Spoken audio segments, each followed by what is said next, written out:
What do you get if you take one of the best-selling family cars in Europe, the Kia Sportage, give it a glow up and take the engine out? Meet the Kia EV5. And I'm here in Korea for a first drive to find out if it's got style. Gangnam style. In this video, I'm going to find out what it's like to drive, discover how practical it is, and check out some new tech. I promise I'm definitely not going to dance. And as for the style, I'm going to let you decide on that, because beauty is in the eye of the beholder, and the YouTube's comment section, of course.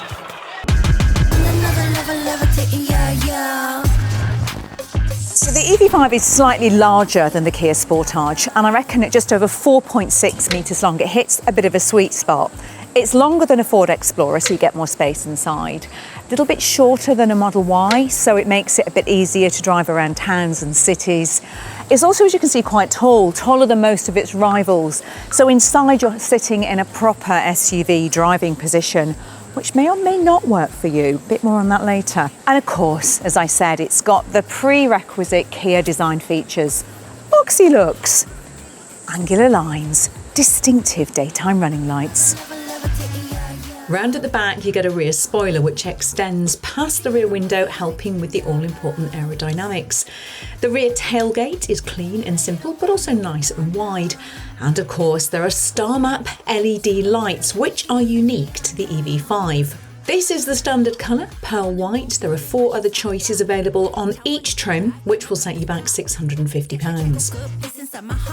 So as always with Kia, you get 3 specs, GT Line and GT Line S.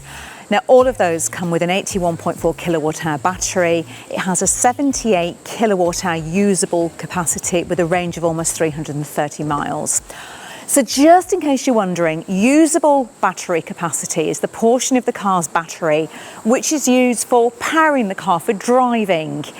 They exclude a small reserve amount which is kept back to protect battery health. Some manufacturers quote the usable capacity, some manufacturers don't. At Electrifying, we're always going to quote the usable capacity to keep it clear, just so you know.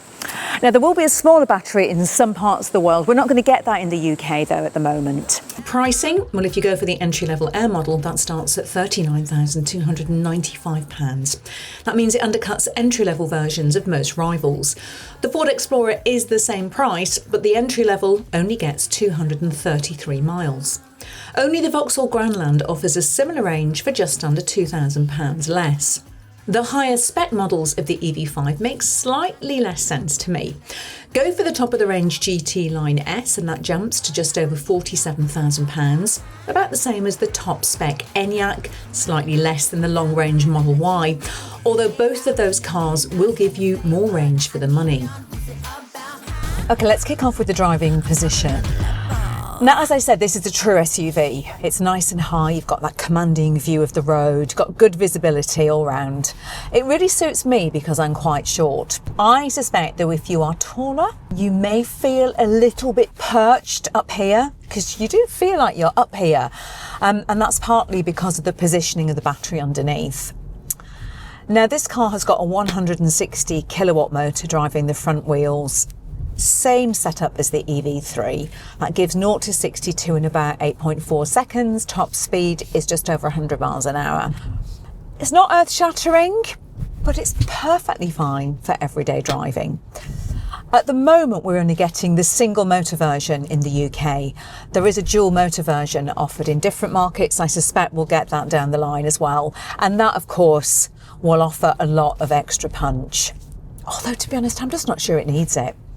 Now, underneath, the suspension is the kind of tried and tested setup you see in loads of family cars, nothing exotic. It's kind of the point. You've got a decent balance of comfort and control.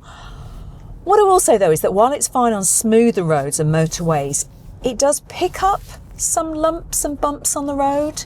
Doesn't feel quite as wafty in here as the EV3 does, or even the Skoda Enyaq, for that matter.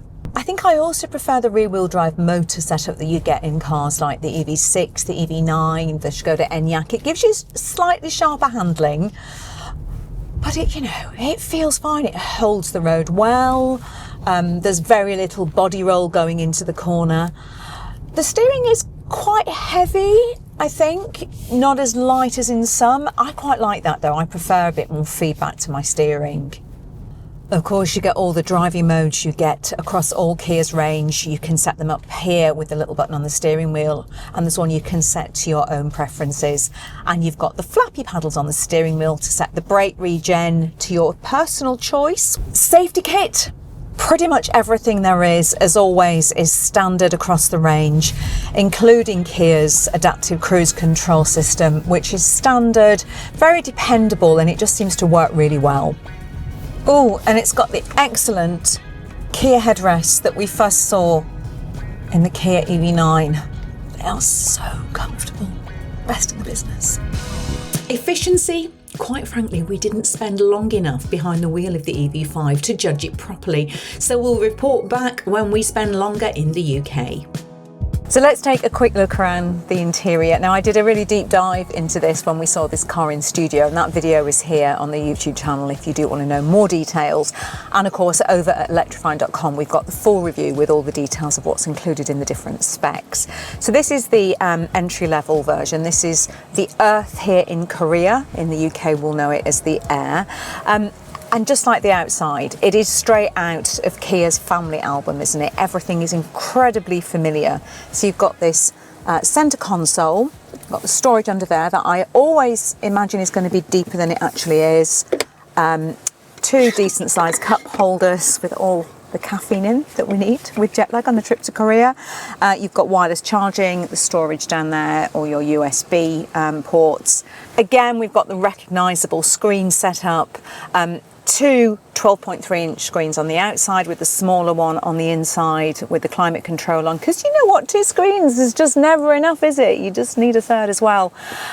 One nice touch that I like about the screen is that if you press that little button there, it extends the climate control right across. Again, as always, which Kia do really well, a good blend of physical buttons for the climate control. You've also got all the buttons you need for driving here on the steering wheel, driving mode, all the ADAS systems, the cruise control systems, all really useful. And all of that stuff, by the way, comes on the entry-level model as well, so they're always pretty well spec'd. One thing that it does have is the latest automotive accessory, ChatGPT. Question for you. If you have a car which has ChatGPT in it, which the chances are very high of these days, do you ever use it? I would really like to know, because I strongly suspect not. Let me know in the comments below. Top spec models also get a head-up display again, which is useful, and that will integrate to Android Auto or CarPlay, which is a real plus if, like me, you'd rather get the directions from the system on your phone instead of using the car's sat-nav. Now, one thing that I've noticed is that when we saw the car in studio, some of the materials didn't feel that nice. Happy to say that on the production version, they do feel nice. You've got soft touch in the places that you want them. It all feels nice quality, so that is good. In a nod to Tesla, it also gets something new. Let me see if I can find it. So for some reason, and we have no idea why, this infotainment system is set up for the Avengers. No idea. It must be a Korean thing. Anyway, this is what I'm looking for. Pet mode! Look at it! Makes me so happy. That will be absolutely brilliant for Ziggy. Hi, Ziggy. So you can set the cabin temperature to a constant if you do have to leave your pet in the car. Perfect for when you're travelling with your dog or your hamster or your goldfish. Maybe leave your goldfish at home. And in another nod to Tesla, you can now use your smartphone as your key. And that also means you can, of course, set things like the cabin temperature or charging functions remotely. It officially now means you can lose your car keys in your coat pocket of some old coat forever and it won't matter.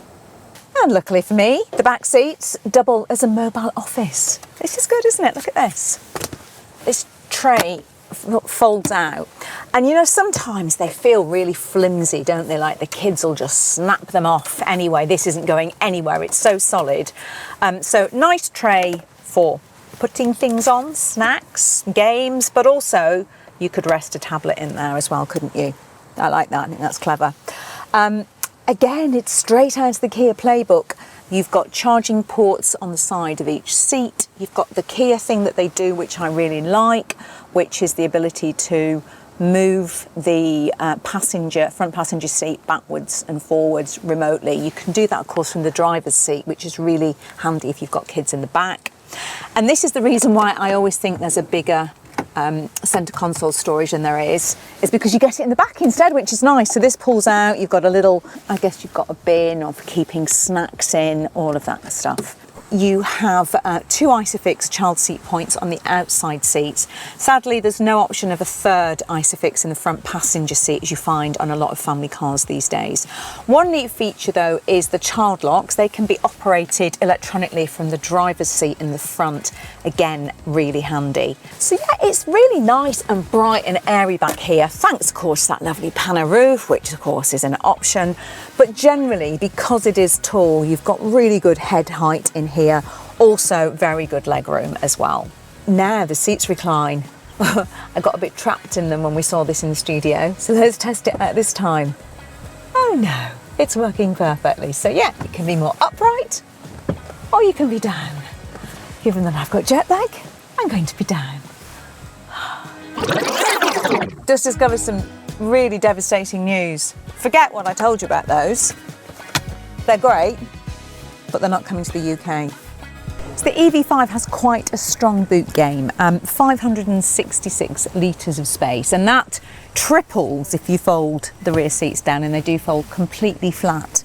As you can see, it's got a nice wide opening, so it's going to be easy to lift things in and out, you know, kids' bikes and scooters and all that kind of stuff. However, as you can also see, it is quite raised up off the floor. That's obviously because of the positioning of the battery underneath. However, there's a nice low load lip.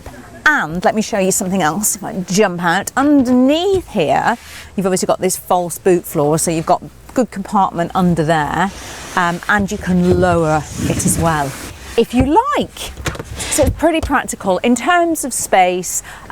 Cars like the Peugeot E3008 and the Skoda Enyaq do have a larger boot, but it's definitely bigger than the one you get on, say, the Ford Explorer. One thing they were very proud of in the presentation that we had were these little clips here, little hooks for kind of, I don't know, tethering things to, hanging things off. You can adjust them. They fit in different positions as you go along there, see, and you've got them down there as well.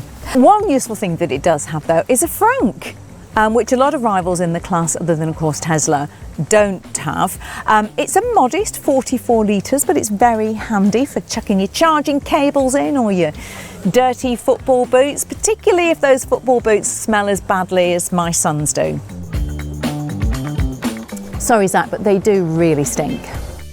Now, the EV5 misses out on getting the faster 800-volt electrical system like some of Kia's other electric cars. Instead, it shares the 400-volt system, which is good for efficiency.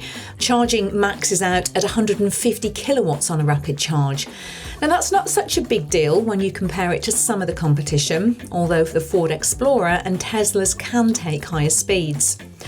AC charging, well, that's 11 kilowatts at the moment, with 22 kilowatts coming at some point in 2026.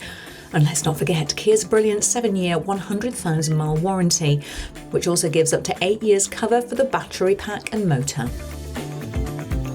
So, the EV5, you get strong range for the money, and it's a solid, practical family SUV.